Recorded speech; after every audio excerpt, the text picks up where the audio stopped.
মায়াপুরের সেকেন্ড ডেতে এটা হচ্ছে আমাদের প্রথম লুক। আমরা সবাই মানে আমি গোপী ড্রেস পরেছি। আর একটা জিনিস দেখবে, কাম কাম কাম, এই দেখো আমি আর সুমি কিন্তু পুরো ম্যাচ করে গোপী ড্রেস পরেছি। আমাদের কালারটা শুধু আলাদা, বাকি সব কিছু এক।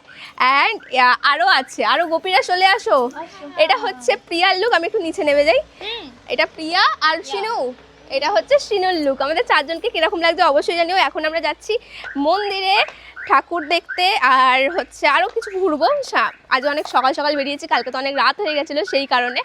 আর এই দেখো হাতে একটা কাউন্টারও নিয়েছি, যখন মন্দিরের ভেতরে যাব তখন আমি নাম কি বলে হরে কৃষ্ণ নাম জপ করব, নাম কীর্তন বলছি, মহামন্ত্র জপ করব। সেই জন্য কাউন্টারটা বাড়ি থেকে নিয়ে এসেছি। এটা আমার অনেক দিন ধরেই আমার বাড়িতে ছিল, আর আমি মাঝে মাঝেই করি। তো ভাবলাম যখন মায়াপুরে আসছি তখন এটা নিয়ে যাই, কারণ মন্দিরের ভেতরে সবাই তখন কীর্তন করে আর আমিও করব, আমিও ঠাকুরের নাম জপ করে নেব।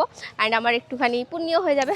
তো চলো এখন আমরা টোটোতে উঠবো, ওখানে টোটোগুলো দাঁড়িয়ে আছে। চলো চলো চলো চলো চলো।